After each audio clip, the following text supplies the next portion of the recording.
Hello everyone, this is Sapna Singh and welcome to the channel Do Educate school.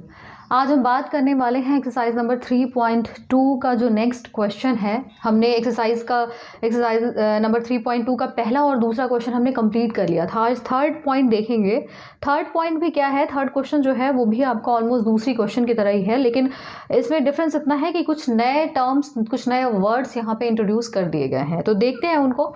Question में बोल रहा है on comparing the ratios a1 by a2, b1 by b2 and c1 by c2 find out whether the following pair of linear equations are consistent और inconsistent. अब यहाँ पे क्या करना है, जो इक्वेशंस दी हुई हैं, पेयर ऑफ लीनियर इक्वेशन दी है, मतलब दो लीनियर इक्वेशंस दी हैं, उनमें हमें कंपेयर करना है। a1 by a2 निकालना है, b1 by b2 निकालना है, c1 by c2 निकालना है। कंपेयर करने का मतलब क्या है, देखना है कि ये एक दूसरे के बराबर है या नहीं है, ठीक है। उसके बाद कंपेयर करने के बाद हमें ये बताना है कि ये कंसिस्टेंट है या फिर इनकंसिस्टेंट है। तो कंसिस्टेंट और इनकंसिस्टेंट का मतलब क्या होता है, सबसे पहले तो हमें ये समझना है, ठीक है। एक है आपका कंसिस्टेंट और दूसरा है इनकंसिस्टेंट, ठीक है। कंसिस्टेंट और इनकंसिस्टेंट। तो कंसिस्टेंट जो होता है, इसका मतलब क्या है, इसका मतलब होता है कि ऐसे लीनियर इक्वेशन जिनका सॉल्यूशन पॉसिबल है, जिनका सॉल्यूशन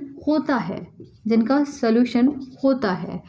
और इनकंसिस्टेंट का मतलब होता है जिनका सॉल्यूशन नहीं होता है, ठीक है। एक का सॉल्यूशन होता है और इसका इन मतलब नहीं। आई एन लग गया यहाँ पे, आप देख लो एन आ रहा है, एन मतलब नॉट।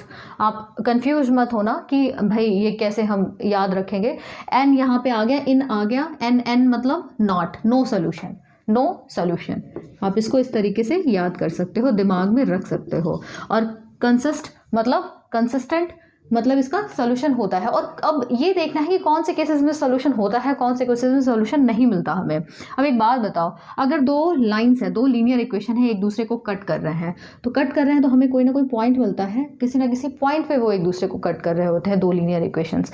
जब वो कट करेगा तो हमें पॉइंट मिलेगा, मतलब हमें कोई ना कोई सॉल्यूशन मिलेगा, कोई ना कोई पॉइंट हमें मिल रहा है, कोई ना कोई आउटपुट मिल रहा है।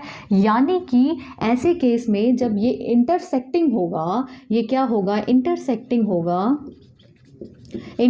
होगा, इसका मतलब इसका सॉल्यूशन होगा। और जब इसका सॉल्यूशन होगा, इसका मतलब ये क्या होगा, कंसिस्टेंट होगा। बात क्लियर है? बात क्या है, क्लियर है? ठीक है। ये मैंने दो पार्ट में डिवाइड कर दिया है, कंसिस्टेंट और इनकंसिस्टेंट, ठीक है। सॉल्यूशन होता है और किस केस में होता है, इंटरसेक्टिंग में होता है। इंटरसेक्टिंग हमने देखा था, ठीक है। अब और कौन से केस में सॉल्यूशन हो सकता है, अगर दो लीनियर इक्वेशन है, एक दूसरे के साथ ओवरलैप कर जाए, मतलब एक दूसरे के ऊपर आ जाए। मतलब एक ऐसे गई लीनियर इक्वेशन, सेकेंड भी लीनियर इक्वेशन ऐसे इसी के ऊपर चली गई, ठीक है। सेकेंड लीनियर इक्वेशन भी इसके ऊपर जा रही है, मतलब इन दोनों के पॉइंट्स क्या है, कॉमन है। इन दोनों के पॉइंट्स कॉमन है। जो कोऑर्डिनेट पहली लाइन का होगा अलग अलग पॉइंट्स पे, वही कोऑर्डिनेट दूसरी लाइन का होगा अलग अलग पॉइंट्स पे। बात समझ में आ गई? मतलब क्योंकि दोनों लाइन एक ही हो गई, जब दोनों चीज़ एक ही हो गई तो फिर किसका कौन सा कोऑर्डिनेट।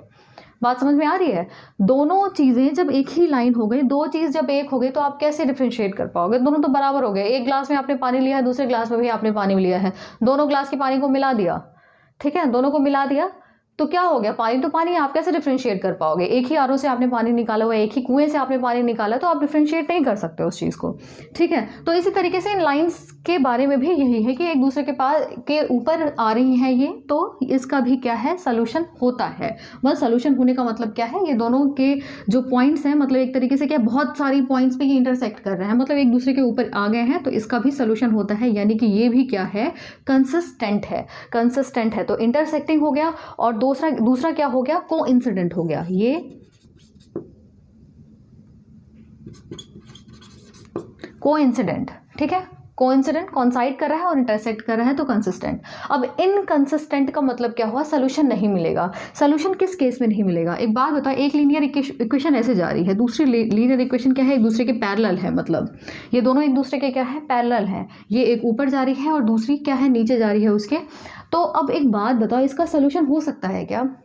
इसका सलूशन कैसे मिलेगा आपको? नहीं मिल सकता, क्योंकि ये लाइन क्या होगी, ये लाइन अगर दोनों एक दूसरे के पैरेलल हैं तो ये ऐसे जाएगी, ये ऐसे जाएगी और ये इनफाइनाइट तक ऐसे जाती जाएगी, ये इधर भी बढ़ती जाएगी, इस तरीके से बढ़ती जाएगी, लेकिन ये एक दूसरे के साथ जुड़ नहीं सकती, ना एक दूसरे को काटेगी, ना एक दूसरे के ऊपर लैप करेगी, ठीक है, ओवरलैप भी नहीं करेगी, ना एक दूसरे को काटेगी। तो इसका मतलब इसका सोल्यूशन कोई भी नहीं है। ये लाइंस ऐसे ही बढ़ती जाएंगी, लगातार बढ़ती जाएंगी, पैरेलल लाइंस होंगी, लेकिन इनका कोई सोल्यूशन नहीं होगा। यानी कि पैरेलल लाइन के केस में, पैरेलल लाइंस के केस में अगर देखा जाए तो ये क्या होगा, सोल्यूशन क्या होगा, सोल्यूशन नहीं होगा, और इस वजह से क्या हो गया, इनकंसिस्टेंट हो गया। बात क्लियर है? अभी तक समझ में आ गया होगा कि क्या कहना चाहती हूँ मैं। मतलब अगर आप यहाँ पे क्वेश्चन में देखो, इंटरसेक्टिंग आ जाता है, कोइंसिडेंट आ जाता है, तो वो क्या है, कंसिस्टेंट है। अगर पैरेलल आ रहा है तो इनकंसिस्टेंट है। पैरेलल, इंटरसेक्टिंग और कोइंसिडेंट का जो केस है, क्या कंडीशंस होती है, वो मैंने पहले की क्लास में बताया है, ठीक है, आप उसको एक बार देख लेना। चलिए अब क्वेश्चन की तरफ आगे बढ़ते हैं। बहुत हो गया यहाँ पे, ट्रेन की पटरी बना दी है मैंने यहाँ पे। तो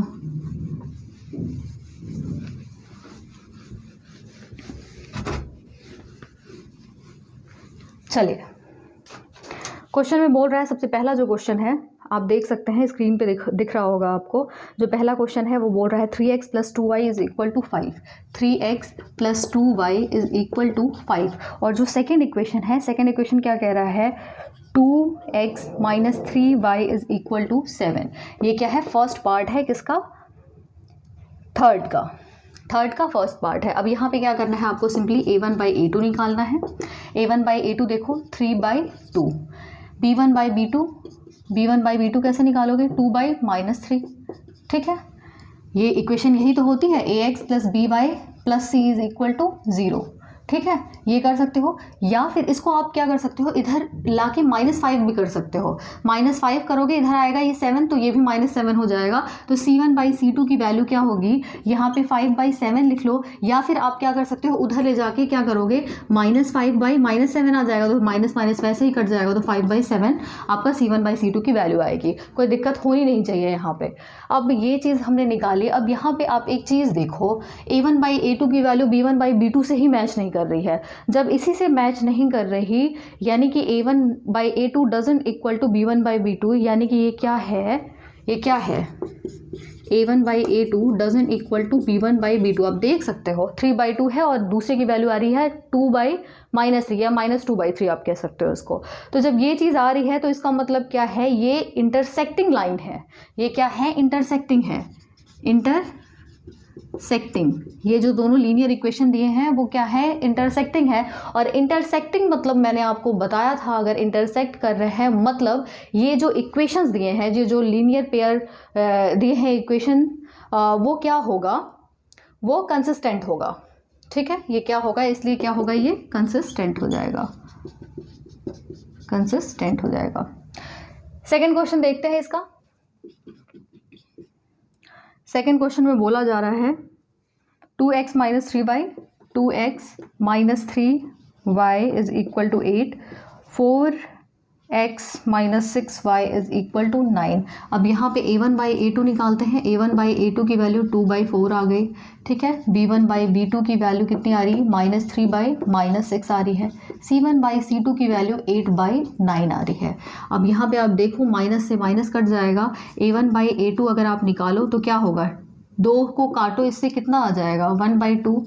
b1/b2 की वैल्यू क्या आ जाएगी, 3 से काटोगे ये कितना हो जाएगा, 1/2, ये भी आ जाएगा। c1/c2 की वैल्यू क्या आएगी, 8/9। अब यहाँ पे आप देखो a1/a2 = b1/b2 आ रहा है, लेकिन इसकी वैल्यू c1/c2 के बराबर नहीं है। इसका मतलब ये जो चीज़ है वो क्या है, पैरेलल लाइंस है। वो क्या है, ये पैरेलल लाइंस है। यहाँ पे आप लिख सकते हो a1/a2 = b1/b2 but doesn't equal to c1/c2। इसका मतलब ये क्या है, ये पैरेलल लाइंस है। ये जो लीनियर इक्वेशंस के पेयर दिए हुए हैं वो क्या है, पैरेलल लाइंस होंगी। ये दोनों लाइन क्या होंगी, पैरेलल होंगी। और पैरेलल होने का मतलब क्या हो गया, ये हो गया इनकंसिस्टेंट, इनकंसिस्टेंट। क्लियर है? चलिए नेक्स्ट क्वेश्चन पे आगे बढ़ते हैं। हालांकि एक दो क्वेश्चन कराने के बाद आपको कोई दिक्कत होनी नहीं चाहिए, आपको खुद आप 2 क्वेश्चन देखने के बाद आप खुद बाकी के क्वेश्चन खुद सॉल्व करो, बेटर है। उससे क्या होगा, अंडरस्टैंडिंग आपकी अच्छी होगी, आपका दिमाग थोड़ा तेज़ चलेगा, ठीक है। कोई भी चीज़ अगर आप छाप लेंगे सीधे सीधे यहाँ पे जो भी लिखा है आपने सिर्फ कॉपी पेस्ट कर दिया तो उसका बहुत ज़्यादा मतलब नहीं है। एक चीज़ आप बस सीखो, उसके बाद बाकी क्वेश्चन खुद से सॉल्व करो। सोल्यूशन मैं सारे इसलिए करा देती हूँ ताकि आपको अगर कोई दिक्कत आती है तो आप उसमें से फिर देख सकते हो, अदरवाइज सारे क्वेश्चन पहले ही नहीं देखना आपको। चलिए जो थर्ड क्वेश्चन है वो देखते हैं। थर्ड क्वेश्चन में बोला जा रहा है 3/2x plus 5/3y is equal to 7। 3/2x plus 5/3y is equal to 7 और दूसरी इक्वेशन है 9x minus 10y is equal to 14। अब यहाँ पे a1/a2 अगर निकाला जाए तो a1 की वैल्यू क्या है, 3/2 है। 3/2 डिवाइड बाई a2 की वैल्यू 9, b1/b2 यानी कि यहाँ पे 5/3 और b2 की वैल्यू क्या है, -10। c1/c2 की वैल्यू अगर आप निकालो 7/14। अब देख लेते हैं यहाँ पे a1/a2 की वैल्यू 3, अब ये 2 है तो ये कहाँ आ जाएगा, नीचे आएगा। अब इसको काट लो आप ज़रा, कितना आ जाएगा 1/6।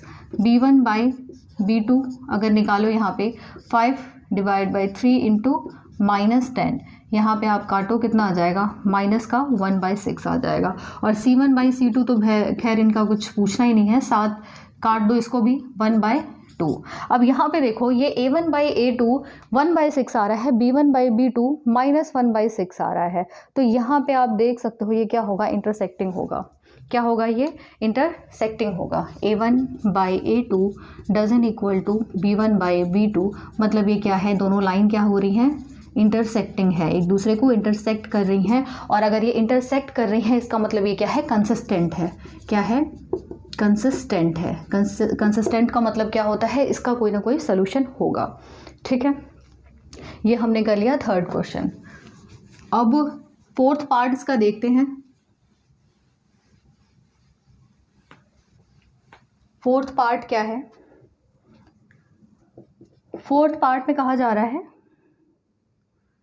5x minus 3y 5x minus 3y is equal to 11 minus 10x plus 6y is equal to -22। अब यहाँ पे a1/a2 की वैल्यू निकालो आप 5/-10, b1/b2 की value b1/b2 is equal to -3/6 and what is c1/c2, ये 11 डिवाइड बाई -22।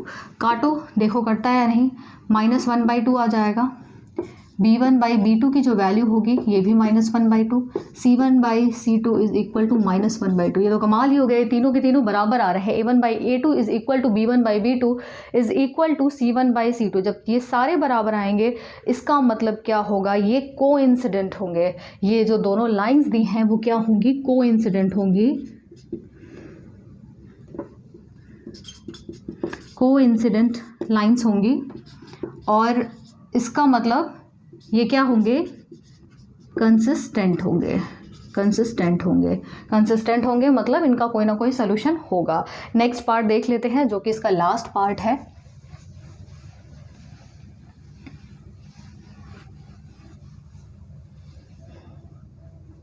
अब लास्ट पार्ट देखते हैं जो इसका फिफ्थ पार्ट है। फिफ्थ पार्ट में कहा जा रहा है, एक इक्वेशन दी है 4/3x plus 2y is equal to 8 और जो नेक्स्ट इक्वेशन है लीनियर इक्वेशन वो है 2x plus 3y is equal to 12।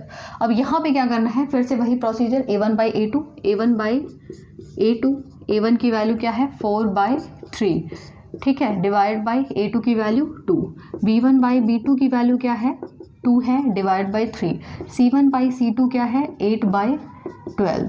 तो इस तरीके से है। अब a1/a2 आप देखो 4 अब 3 क्या होगा, नीचे आ जाएगा, b1/b2 2/3, c1/c2 8/12। इसको काटो, 4 से कट जाएगा, 4 दूना 8, 4 मतलब 2/3 आ जाएगा, 2/3 आ जाएगा। यहाँ पे क्या आएगा, इसको आप लिख सकते हो 4/6। 4/6 मतलब 2 से काटो, यहाँ पे भी क्या आएगा 2/3। अब आप देखो एक चीज़, A1/A2 is equal to B1/B2 is equal to C1/C2। आप यहाँ पे लिख सकते हो A1/A2 is equal to B1/B2 is equal to C1/C2। यहाँ पे ये चीज़ आ रही है, मतलब यही चीज़ कोइंसिडेंट लाइन है।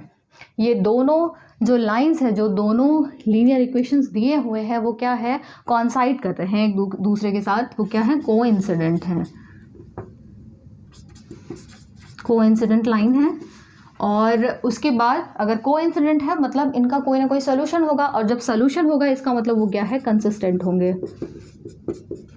कंसिस्टेंट होंगे। बात समझ में आ गई? ये यहाँ पे क्वेश्चन नंबर 3 कंप्लीट होता है। आप चाहो तो इसका एक बार स्क्रीनशॉट ले सकते हो, ठीक है। अब क्या करेंगे नेक्स्ट क्लास में, जो बाकी के क्वेश्चन है वो भी हम एक एक करके देखेंगे कि हाँ किस तरीके से हम उसको सॉल्व कर सकते हैं, ठीक है। अगर समझ में आ गया हो तो लाइक शेयर सब्सक्राइब कर दीजिएगा। मिलते हैं नेक्स्ट क्लास में। Thank you so much.